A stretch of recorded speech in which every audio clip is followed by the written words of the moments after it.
ನಮಸ್ತೆ ಸ್ನೇಹಿತರೆ, ನಾನು ನಿಮ್ಮ ಪ್ರವೀಣ್. ಗುರುಭಕ್ತಿ ಯೂಟ್ಯೂಬ್ ಚಾನಲ್ಗೆ ಸ್ವಾಗತ ಸುಸ್ವಾಗತ. ಮನೆಯಲ್ಲಿ ಲಕ್ಷ್ಮೀ ಪೂಜೆ ಇತ್ಯಾದಿಗಳನ್ನು ಶುಕ್ರವಾರ ದಿನ ನಾವು ಮಾಡ್ತೀವಿ ಅಲ್ವಾ? ಯಾಕೆ ಮಾಡ್ತೀವಿ ಅಂತ ಹೇಳಿದ್ರೆ, ನಮ್ಮ ಮನೆಯ ಲಕ್ಷ್ಮಿ ಅತಿಥಿಯಾಗಿದ್ದಾರೆ. ಬರ್ತಾರೆ ಮತ್ತೆ ಹೋಗ್ತಾರೆ, ಮತ್ತೆ ಬರ್ತಾರೆ ಮತ್ತೆ ಹೋಗ್ತಾರೆ. ಸ್ಥಿರ ಲಕ್ಷ್ಮಿ ಪ್ರಾಪ್ತಿಗಾಗಿ ನಾವು ಲಕ್ಷ್ಮೀ ಪೂಜೆ ಇತ್ಯಾದಿಗಳನ್ನು ಮಾಡ್ತೀವಿ ಅಲ್ವಾ? ಇನ್ನು ಮುಂದೆ ನಿಮ್ಮ ಮನೆಯಲ್ಲಿ ಲಕ್ಷ್ಮೀ ಪೂಜೆ ಇತ್ಯಾದಿಗಳು ನಡೆಯುವಾಗ ನನ್ನ ಈ ಪುಟ್ಟ ಪರಿಹಾರವನ್ನು ಅದರ ಜೊತೆಗೆ ಸೇರಿಸ್ಕೊಳ್ಳಿ ಅಷ್ಟೇ. ನಿಮ್ಮ ಮನೆಯಲ್ಲಿ ಲಕ್ಷ್ಮೀ ಪೂಜೆ ಇತ್ಯಾದಿಗಳು ನಡೆಯುವಾಗ ನೀವು ಯಾವ ರೀತಿಯಲ್ಲಿ ಮಾಡ್ತೀರೋ ಮಾಡ್ಕೊಳ್ಳಿ. ಅದರ ಜೊತೆಗೆ ಈ ಪುಟ್ಟ ತಂತ್ರ ಭಾಗವನ್ನು ದಯವಿಟ್ಟು ತಾವು ಸೇರಿಸ್ಕೊಳ್ಳಿ. ಏನು ಮಾಡಬೇಕಂದ್ರೆ, ಶುಕ್ರವಾರ ಶುಕ್ರ ಹೋರೆಯಲ್ಲಿ ನೀವು ಏನು ಮಾಡಿ ಅಂದರೆ, ರಾತ್ರಿ ಹೊತ್ತಲ್ಲ ಅಂದರೆ ಒಂದು ಬೆಳಿಗ್ಗೆ ಸೂರ್ಯೋದಯದ ಸಮಯದಲ್ಲಿ ಮಾಡ್ಕೊಳ್ಳಿ. ಅಥವಾ ನಿಮಗೆ ಆ ಶುಕ್ರ ಹೋರೆ ಗೊತ್ತಾಗ್ತಾ ಇಲ್ಲ ಅಂದರೆ ರಾತ್ರಿ 8 ಗಂಟೆಯ ನಂತರ, ಆಯಿತಾ? ಈ ಪ್ರಯೋಗವನ್ನು ಮಾಡಿ.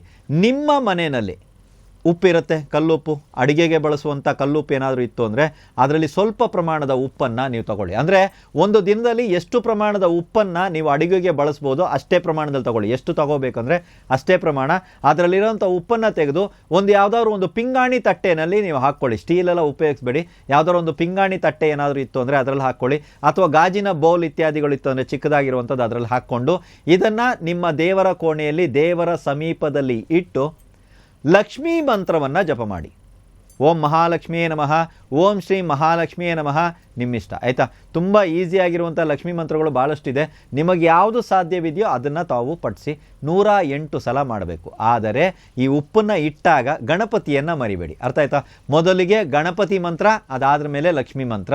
ನಾನೇನಂತೀನಂದರೆ, ಇಲ್ಲಿ ನೀವು ಯಾವ ಥರ ಪಠಿಸ್ಬೇಕಂದ್ರೆ, ಓಂ ಗಂ ಗಣಪತಿಯೇ ನಮಃ, ಓಂ ಗಂ ಗಣಪತಿಯೇ ನಮಃ, ಓಂ ಗಂ ಗಣಪತಿಯೇ ನಮಃ 108 ಸಲ.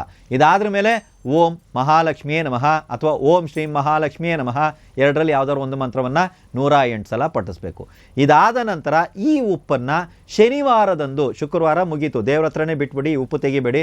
ಶನಿವಾರದಂದು ಬೆಳಿಗ್ಗೆ ತಿಂಡಿಗೋ, ಮಧ್ಯಾಹ್ನ ಊಟಕ್ಕೋ, ರಾತ್ರಿ ಊಟಕ್ಕೋ, ಮಧ್ಯದಲ್ಲಿ ಜ್ಯೂಸ್ ಮಾಡಿ ಕುಡಿತೀರಾ, ಲಿಂಬೆಹಣ್ಣಿನ ಜ್ಯೂಸ್ ಮಾಡಿ ಕುಡಿತೀರಾ, ಮಜ್ಜಿಗೆ ಮಾಡಿ ಕುಡಿತೀರಾ, ಒಟ್ಟಿನಲ್ಲಿ ಈ ಉಪ್ಪನ್ನು ಪರಿಪೂರ್ಣವಾಗಿ ಪೂರ್ತಿ ಪ್ರಮಾಣದಲ್ಲಿ ಶನಿವಾರ ಒಂದೇ ದಿನ ಬಳಸಬೇಕು.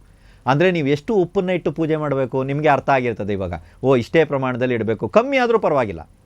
ಆದರೆ ಇದನ್ನು ಉಳಿಸಬಾರ್ದು, ಈ ಉಪ್ಪನ್ನು ಉಳಿಸಬಾರ್ದು. ಮತ್ತು ಈ ಉಪ್ಪನ್ನು ಹಾಕಿ ನೀವೊಂದು ಆ ಊಟವನ್ನು, ಆಹಾರವನ್ನು ತಯಾರು ಮಾಡಿರ್ತೀರಲ್ವ, ಇದನ್ನು ಯಾವುದೇ ಕಾರಣಕ್ಕೂ ಬಿಸಾಕಬಾರದು. ನಾಯಿಗೆ ಹಾಕುವಂಥದ್ದು, ಬಿಸಾಕುವಂಥದ್ದು, ಹೊರಗಡೆ ಹಾಕುವಂಥದ್ದನ್ನು ಮಾಡಬಾರ್ದು. ಮನೆಯಲ್ಲಿರುವಂಥ ಸದಸ್ಯರು ಇದನ್ನು ಸೇವಿಸಿ ಖಾಲಿ ಮಾಡಬೇಕು. ಆ ರೀತಿ ನೀವು ಇದನ್ನು ಬಳಸ್ಕೋಬೇಕಾಗಿ. ಸ್ವಲ್ಪ ಉಪ್ಪನ್ನು ಇಟ್ಟಿರ್ತೀವಿ, ಅದನ್ನು ಹಾಕ್ತೀವಿ, ಮಾರನೇ ದಿನ ಮಜ್ಜಿಗೆ ಇತ್ಯಾದಿಗಳನ್ನ ಮಾಡಿ ಮನೇಲಿರೋದೆಲ್ಲ ಕುಡಿದು ಖಾಲಿ ಮಾಡ್ತೀವಿ. ಖಂಡಿತವಾಗ್ಲೂ ಮಾಡಿ. ಅಡಿಗೆಗೆ ಬಳಸಬೇಕಂದ್ರೆ ಇಲ್ಲ, ಒಟ್ಟಲ್ಲಿ ಏನಾದರೂ ಒಂದು ಆಹಾರದ ರೂಪದಲ್ಲಿ ಈ ಉಪ್ಪು ಶನಿವಾರದ ದಿನ ನಿಮ್ಮ ಹೊಟ್ಟೆಗೆ ಹೋಗಬೇಕು. ಮತ್ತು ಇನ್ನೊಂದು ವಿಷಯ ನೆನ್ಪಿಟ್ಕೊಳ್ಳಿ, ಆದಷ್ಟು ಆಹಾರ ಸಾತ್ವಿಕ ರೀತಿಯಲ್ಲಿ ಇರಬೇಕು. ಮಾಂಸಾಹಾರ ಇತ್ಯಾದಿಗಳಿಗೆ ಇದನ್ನು ಬಳಸಬೇಡಿ ದಯವಿಟ್ಟು. ಈ ರೀತಿ ನೀವು ಪ್ರತಿ ಶುಕ್ರವಾರ ಮಾಡ್ತಾ ಬನ್ನಿ. ನಿಮ್ಮ ಮನೆಯಲ್ಲಿ ಲಕ್ಷ್ಮೀ ಪೂಜೆ ಇದುವರೆಗೂ ಶುಕ್ರವಾರ ನೀವು ಮಾಡ್ತಾ ಇದ್ರಿ, ಇದರ ಜೊತೆಗೆ ಒಂದು ತಂತ್ರ ಭಾಗವನ್ನು ಸೇರಿಸಿ ಸ್ಥಿರ ಲಕ್ಷ್ಮಿ, ಸ್ಥಿರವಾಗಿ ನಿಮ್ಮ ಮನೆಯಲ್ಲಿ ತಾಯಿ ಮಹಾಲಕ್ಷ್ಮಿಯ ಕೃಪೆ ಆಗುತ್ತೆ ಗಣಪತಿಯ ಜೊತೆಗೆ. ಆಯ್ತಾಯ್ತಲ್ವಾ? ಗಣಪತಿಯ ಜೊತೆಗೆ ಆ ಲಕ್ಷ್ಮೀ ಗಣಪತಿಯ ಅನುಗ್ರಹ ನಿಮ್ಮ ಮನೆ ಮೇಲೆ ಆಗುತ್ತೆ, ಖಂಡಿತವಾಗ್ಲೂ ಆಗುತ್ತೆ. ಇದನ್ನು ಹೀಗೆ ಮುಂದುವರ್ಸ್ಕೊಂಡು ಹೋಗಿ. ಇವಾಗ ಎಷ್ಟು ದಿನ ಮಾಡಬೇಕಂತಾರೆ? ಲಕ್ಷ್ಮಿ ಸಾಕು ಅನ್ನೋರು ಯಾರಾದರೂ ಇದ್ದೀರಾ? ಹಣ ಸಾಕು ಅನ್ನೋರು ಯಾರಾದರೂ ಇದ್ದೀರಾ? ಸೊ ದಯವಿಟ್ಟು ಆ ಪರಿಹಾರವನ್ನು ಹಾಗೆ ಮುಂದುವರ್ಸ್ಕೊಂಡು ಹೋಗಿ.